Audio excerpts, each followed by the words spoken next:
I didn't know what was happening. It was like what is going on? This is having such a profound effect on me. I didn't even know what that word meant back then.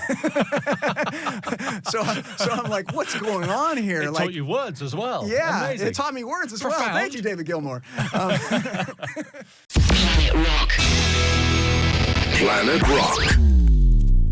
Hello, this is Mark Jeeves. Welcome to another edition of My Planet Rocks. And today, we welcome to the Planet Rock studios a man who's one of those people with, let's go through the list here, an extraordinary voice, brilliant songwriter, excellent guitarist, superb lyricist. He's the kind of guy we should really hate, but we love him. Myles Kennedy, welcome to Planet Rock. Thank you. Thanks for having me. Well, you're in the UK in November to play us tracks from your third solo album. That's going to be out October the 11th. That's The Art of Letting Go. You've just been in our Rayo Room session studio, actually doing an acoustic session in front of some Planet Rock listeners who won tickets to come and see you. How was that? It was great.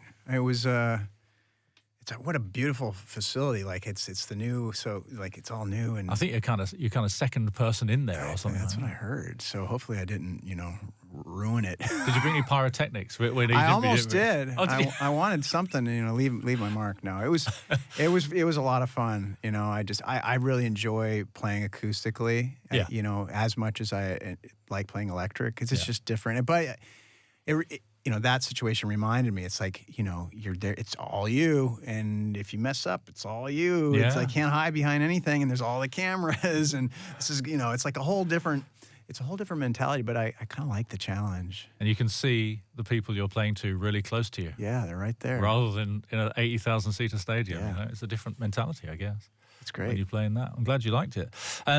You played one track from your first solo album, and then you played two from this album, including one which you hadn't played in front of an audience before, I think. Is that right? Yeah, I did a song called "Miss You When You're Gone," yeah. And that was the maiden voyage live. So I'm glad we got that first. Yeah, that was that, and it went a little better than I thought. I was expecting like, there's going to be some little train wreck at some point, and because it's.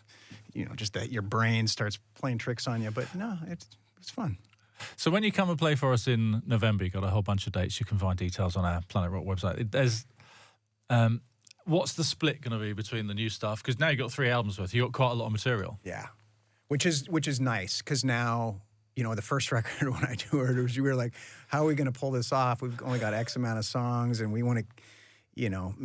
so we integrated like covers, and then I also pulled stuff from the other bands I'm a part of, which is nice, because you have a catalog, and but I really, what I look forward to with this is that we're going to lean on this side of the fence material wise, and meaning solo realm.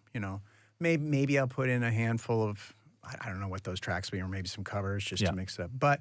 Yeah, it's going to be, now we're getting to that point, third record. Mm-hmm. So now you have plenty to pull from between, Year of the Tiger, Ides of March, and now Art of Letting Go. So now it's like, all right, how are we going to massage the set list? And I think that it'll be, the tracks on this record are much more suited for live, right? Especially as a 3-piece. So I think that'll be easier and more immediate. It is... it's the tracks that we've heard so far, extraordinary tracks. This is a heavy sound. Yeah, you deliberately went that way, I'm guessing. Mm-hmm. I did. It was some of which was born out of a conversation that we were touring Ides of March, and our drum tech Mick, who is one of he's just has amazing knowledge of music. So I trust what he says, right? And he's like, I really like the arrangements that you rework from these first 2 solo records, because we basically rock them out because we're just a 3-piece. Yeah. Have you ever thought about recording them that way? And I'm like, oh, wow. Well, maybe. But what if we just made a record that's already how we're going to play it live? And so that was really the genesis of the whole concept. Now, with that said, I think it went a little even heavier than I probably initially thought it was going to be. But I think I was just the mood I was in. I was just ready to rock. Well, and it does, and it sounds. It's one of those records. Recording now is great because there's 3 of you, but it's just so massive. On stage, how are you going to deal with that? That's a good question. Hit the guitar harder. Hit the guitar harder. Yeah, because you have the benefit when you're in the studio. The whole thing is, especially as a guitar player, you track that first. You take that left side, right, and it sounds, it's got a sound. But it's when you do the stereo track, and then you have that wall. Yeah. So trying to make that happen live is always like, how can we facilitate this? I don't know. I'll have to. You're going to have the energy of the audience, aren't you? They're going to help. I hope so. No, you will. Especially in the UK. We've the fan base here have been so loyal, haven't they? Amazing. They've been great. Let's talk about the band first of all. So there's yourself and your two other bandmates. Tell us about that. Yeah. So my drummer partner in crime is Zia Udine, and we started playing together. This is going to date me here, but 1986. Okay. We were kids, and we put a band together called Bittersweet, and we started playing anywhere we could play, parties, and then we started playing bars. They wouldn't let us in the bar, but we could play, and then we'd have to hide out back or whatever. And so we've had a long relationship. Then we were in the Mayfield 4 together. That was the first band where we were signed to a major label. So that relationship, decades, right? And he's an amazing drummer, one of my favorite drummers ever. Tim Turnier, he kind of came into the fold in my life about a decade ago. I met him through Mark Tremonti, and he worked with Mark on his Tremonti records in terms of kind of like overseeing and managing and whatnot. So he came into the fold with Alter Bridge and started managing Alter Bridge, I think about 8 years ago, and has just done an exceptional job. And he's also an exceptional musician. So when I started flirting with the idea of making the first solo record, it was like, hey, you're a great guitar player. You think you could play bass on this? And yeah, put me in, coach. And he's just nailed it. But the thing is, we have a dynamic between the three of us now, a friendship and a kind of a bond. And to be honest with you, other than having the opportunity to play guitar, that's kind of become the excuse to make these solo records. Like, I just want to get back in with my band and my crew. I just love these people, and I'll keep doing it as long as they'll keep, they'll stick by me. No, absolutely. Well, we're glad you are. When you record, you're talking about tracking. I mean, do you tend to play together as much as you can in the studio? Yeah, we want it because there's a real groove on these tracks. Yeah, I appreciate that. We want to do, we're trying to think of it more old school. And Zia's like a one-take wonder. So yeah. Like I remember hate people like that. Well, it's incredible. And in fact, here's a little story about Zia. When we were making the second Mayfield 4 record, okay, so it's called Second Skin, and we were in a studio in Bearsville. Great studio. It's not around anymore. But the producer was a gentleman by the name of Peter Collins, who recently passed away. He's an amazing producer. Legendary. Did some Rush records, yes, right? He did. Worked with some big bands. Yes, but Rush, worked with Neil Peart. And Zia, when we went in and tracked some of those songs, a lot of those takes were just one take. And I remember Peter Collins, who's worked with Neil, like going, wow, like that. I just don't see that very often. So that's telling you the caliber that Zia is. And, fantastic. And I've always known, and I'm so glad that now I get to steal him for me and take him back out. Yeah. Oh, that is so cool. That's so cool. Wow, Peter Collins. Actually looking back through your career, you've worked with some extraordinary people. I mean, do you ever have those pinch me kind of moments where you go, how did this happen? Every day. Okay. It's not, good. Look, it's crazy. If you would have told me back when Zia and I, when we were kids, like where this was all going one day, I really don't think I could have fathomed it because I was always raised to have have realistic expectations, Though I wanted to be a recording artist and the thought of it sounded cool, and I might have told my friends, I want to be a guitar player or whatever. I think deep down inside, I was always like, I'll probably be a school teacher like my mom. And, that whole thing. And especially I'm from Spokane, Washington. It's not I've lived there most of my life. And, we did have Bing Crosby come from there. Well, listen. But I'm not saying I'm not even in the same, not even remotely close to that level of, he's an icon. But I consider myself a very lucky artist who somehow fooled just enough people into let me do this for a living. Artist imposter syndrome. It's everywhere. 100%. It's everywhere. 100%. Let's just do a bit of fact checking here, Myles. Born in Boston? Correct. Okay. Grew up northern Idaho? Briefly, Right. for about yeah. Somehow that's turned into a thing. I was there for about 2 years in a Oh, place okay, called not Nez Perce, really. but then I Yeah. moved to Spokane in the late '70s, and I've been there ever And you've since. been there ever Yeah. since. Absolutely fine. When I introduced you on stage, I said that you learned trumpet first of all. Was that true? I did. And then you gave it up and picked up a guitar. Well, I kept playing, and Have you ever been tempted to bring the trumpet out? I tried on the first. I tried on the first solo record. And I think you can find it. It's online somewhere of me just trying to get my embouchure back, and it's pretty funny actually because it's horrible. Like I couldn't get anything to come out, and I had this idea. I wanted to play a line on the song that I played in the acoustic thing on Devil on the Wall. Yeah. I had this line of devil inside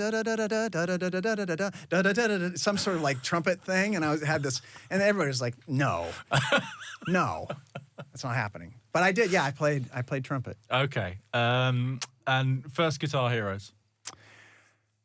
Eddie Van Halen. It was all in one afternoon. You're going to start high. Yeah, I started high. I heard Eruption. And you thought, well, I must do that. Well, pretty much everybody from my generation, that's kind of what happened. We heard Eruption, we're like, whatever's happening there, I would really like to do that. Okay. But it was the same afternoon. I heard that, and then a few hours later, I heard Whole Lotta Love. Wow. So it was Jimmy Page and without a doubt, Jimmy Page and Eddie Van Halen were like the two. Yeah, those were the guys initially. Okay. Yeah. But you also got some jazz in you. Yeah. I do like jazz. I like fusion and I like jazz. I studied jazz. After I got out of high school, I took 2 years of just all music courses and learned a lot of things that I'll probably never use. Like I learned how to arrange for a big band. And I've never used that. Mate, once you get your trumpet chops back, you'll Exactly. be there. I'll be. Exactly. See what I like about you were very positive. You're like, once you get your chops back, you're just gonna get back into the jazz scene. Yeah, I'm gonna do it. Maybe the next record will be a Jazz fusion. yeah, right. Just for those of you listening, this current record is not jazz. I just want to put that out there. So Eddie Van Halen, Jimmy Page, a bunch of others. There will come a point when you take all those influences, but then one day you realise that you're playing like you, because now when you play, fans like us will go, oh, that's Myles Kennedy. When did you realise that you had become you as a player? To be honest with you, I'm still working on it. I Seriously? still feel, yeah, maybe it's that imposter syndrome, but I'm still, like, as a guitar player, still trying to, I think what's interesting with my guitar playing is more, I guess ultimately I'm trying to kind of recreate what I hear in my head melodically, vocally. Right. So maybe it's just kind of trying to mimic the vocals. And that, a lot of my favorite guitar players, that's what they do. Like guys who sing and play. Like I love Warren Haynes. Yeah. Warren's one of my favorite players. And that's kind of what he does. The way he sings and the way he approaches his leads, it's kind of like they're synonymous. So, yeah, I'm still working on it. I love chasing that down. So we talked about guitarists. In terms of vocalists, you're an exceptional vocalist. Who were your vocal heroes, if you had some? Yeah, I did. I started off, my first musical memory is Stevie Wonder. Wow. Yeah, Stevie Wonder, I saw him on a show called Sesame Street, and I was just, to this day, I can still feel everything and all the sensations. That was magical. And then Freddie Mercury. Mm-hmm. You probably hear that every day when you ask a singer. No. Well, yes and no, but Freddie's kind of an unattainable. I mean, you've got 4 octaves, I think. He is unattainable. But Freddie's kind of so I can understand it being an inspiration, but actually you can probably nail that. Yeah, but the thing with him is he's got that extra, I don't know what it is, especially as a front man. Giant balls. Exactly. I think exactly. Massive. Live Aid, and that stuff, to do that. Yeah, he's just got that. He had that thing, and it's amazing. But then also, obviously, because I listen to so much Led Zeppelin, Robert Plant, obviously, and then again years later, Jeff Buckley. Yeah. And over the last 10 years, the big one for me, this goes back to that jazz thing. Ella Fitzgerald is like my. That's to me. That's the. Yeah, she will get me every time. You're still a very young man. No. Very young. But I wish. How do you find, because the thing that your voice doesn't seem to have done over the career is changed as in aged, or, you can still do it. Is there a lot of work goes into that, or How are you getting that? Well, a lot of it's just a very boring lifestyle. You know, I don't get to party and. Myles turned down coffee, ladies and gentlemen. Yeah, I offered him did. coffee I and he did. turned True it story. down. That's what a nerd I am. You know. Yeah, I don't. I try to be super careful at all. In every way, shape, and form. And I did study with this guy. I took a few lessons. His name was Ron Anderson, and he told me, and I studied with him back in like the mid '90s. I took like, I don't know, 18 lessons from this guy. Okay. And he was the guy that taught like David Coverdale. Yeah. He worked with Chris Cornell. I worked with Axl Rose. And so this guy, like, he's just an amazing vocal coach. But he told me, he said, if you integrate this, if you work on this technique and you practice it, you know, your voice won't degrade with years. And I was like, all right, well, if that's true, then I'm going to get right on it. You know, it's changed. There's certainly things that are different, but I feel like I can still get by. So thank you, Ron. Brilliant. Well, no, you certainly do, and not just getting by. So the new record then. So we've talked about it's your heaviest solo record yet. But from a writing point of view, where have you been taking the cues from? Well, it's different from the first two, which had a theme that ran throughout. You know, the first record, The Year of the Tiger, was about my losing my dad as a child and the dynamic with the family. The second record, Ides of March, was kind of taking in everything that was going on in the world and trying to work through that. It was a crazy time, 2020 and 21. Yeah. This record is just a collection of fragments, different. I wanted this one not to be another concept record. Yeah. So, you know, some of the songs deal with just where I am as far as kind of my journey to try and be a better person. I mean, I don't want to say be a better person, but be someone who's more. I have the ability to function. I feel healthier mentally. You know, really dealing with like mental health stuff that helps me navigate that. And then other songs are looking at the song "Miss You When You're Gone." It's looking at kind of the impermanence of life and the transitory nature of life. Another song, the last song on the record, "How the Story Ends," was inspired by a film called "Speak No Evil," and there's actually a remake getting ready to come out right now. But the original really affected me because I thought the moral of the story, which is, you know, stand up for yourself. Don't do things just to make other people happy because you might, you know, end up regretting it. And so that movie really was important for me. So I thought I'd write a song to continue to remind myself not to be a pushover. Oh, that's interesting. Yeah. Interesting. That's the confidence thing is interesting that comes through from you, because it's like you've got all these great things going on, but still you kind of, you know, you have doubts, you have self-doubt. I do, but you know, in a way, that's, I think, part of what fuels the fire. Yeah, I think if I were comfortable and I was the guy who woke up and looked in the mirror and was like, "Let's go out there and get the world," you know, I'm hardwired to the point to make me question certain things. I want to work on certain things, and therefore it helps maintain my creativity. Yeah, because I'm always need to work through something, which is good. That is good. You mentioned Neil Peart. From Peter Collins' point of view, I was very fortunate. I got to meet Neil and talk to him for Planet Rock, and he talked about how he had all these school exercise books with little fragments of words and lyrics, because he wrote all the lyrics for Rush, obviously. So he had all these fragments of words and little bits that he collected. Wherever he was always just writing down a word or a phrase or something like that. What's your lyric? Because your lyrics, they mean so much to so many people. What's your process? Is it that? Are you capturing things all the time? Or do you sit down and write a song? I'm capturing things all the time. I have just notes and notes and notes of things I hear people say, or I might hear something in a film, and I'm like, oh, I like that. And that's important, because then I can go back and draw from that when I'm not feeling inspired in a given moment. But then sometimes, you know, when I'm working on a melody, you know, you're just kind of singing nonsense, and a phrase will just pop out of it. Like maybe I remember sitting in an airplane working, just playing the melody in my head and kind of singing in there, quietly singing in the airplane. I try not to bother the people next to me. Say what you will of me, say what you will of me, say what you will.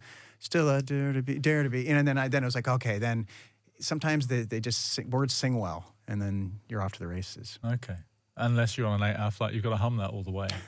That's happened, where I'll have a melody that I like, and I can't find like my phone or something, and I'm trying to remember it, and people think I'm crazy. Like, what's that guy doing over there? He's humming He's the humming. entire time. He's nuts.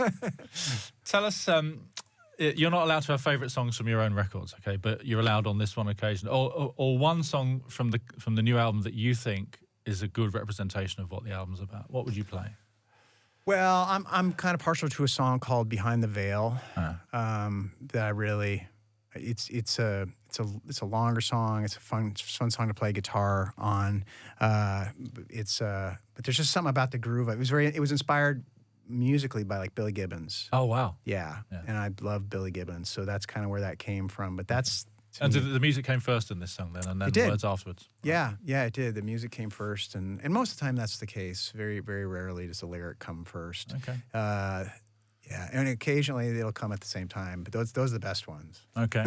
So we've got that music, and lyrically, tell us about it. Yeah, it's about kind of making you could look at it like you made a deal with the devil, right? Yep. You know, you be careful what you wish for, and you might just get it. So it's looking at a situation like that. It's dark. It's a dark, dark lyric, but it's fun. It sounds like you're having the best time with your solo records, which is really lovely to see. I love it. I'm just over the moon. Yeah, I love this. I love getting to talk about the music with you. Yeah. I get to play with my brothers. Yeah. Yeah, life's good, man. Fantastic.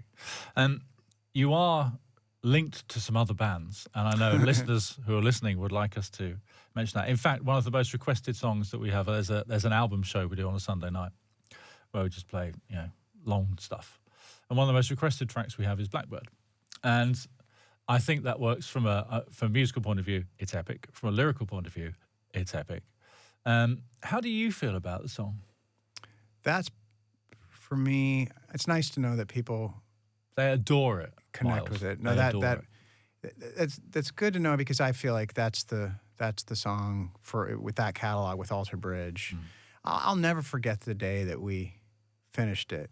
We were still trying to figure each other out as writers, Mark and I in particular, and how this was going to work. And so I didn't want to come in and be like, I'm the new guy, and I was trying to just, be respectful.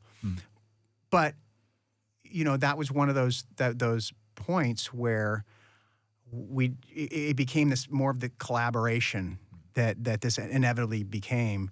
And that was the song that I remember we finished it one afternoon, because we've been chasing down that song for months. Oh, Mark really? had that really great intro and the verse part, and we knew it was solid, but then we just couldn't find a chorus for it, and then the bridge, and it just all kind of came together this one afternoon. So we recorded it, and I went back, and I was living with Mark at the time, and I listened to the demo, and it was pretty late at night, and I was just like, oh man, I think we might have something here. And I actually called him and was like, hey man, come on, you should come down to and check this out, And that was the moment where I felt like we really knew we were onto something. Yeah. And so it's nice to hear that, Yeah.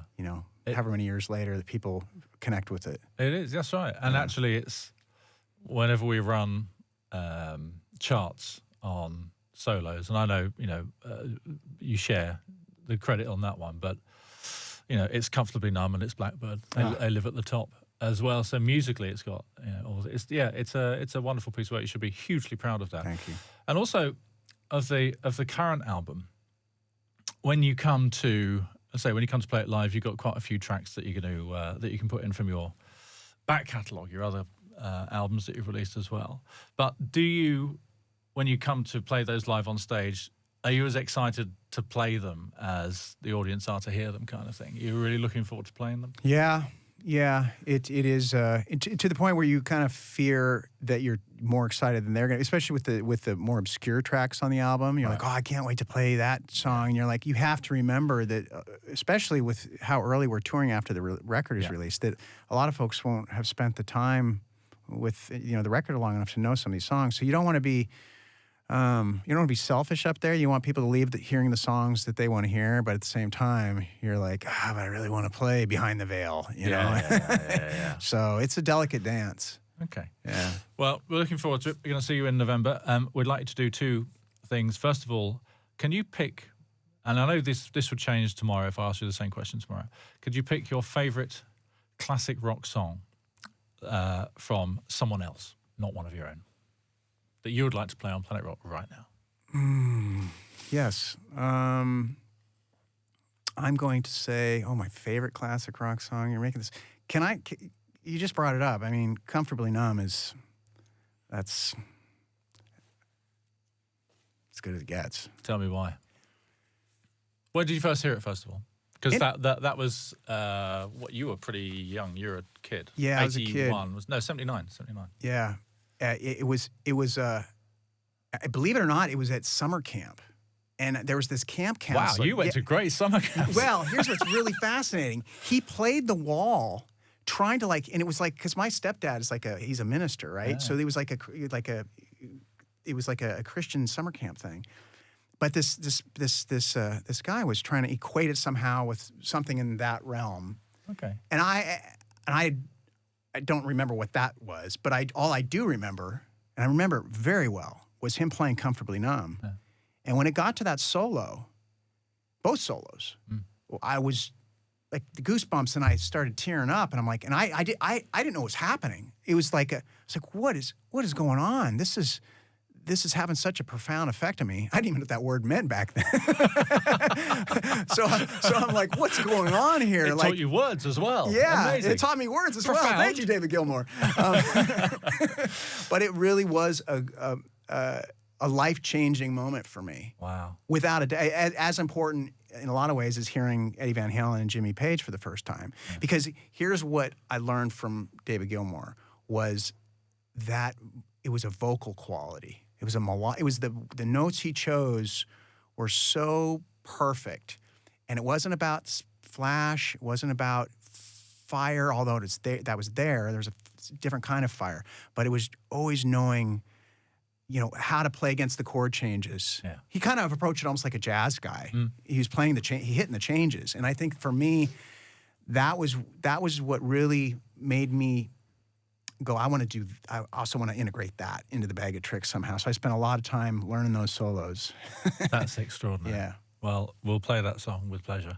We look forward to seeing you in November. We love the record that we've heard so far and look forward to hearing the rest. And thank you so much for coming to do the live session for us today. I know everyone would have loved it. So, Myles Kennedy, thank you. Thank you, Mark. Pleasure. Planet Rock. Planet Rock.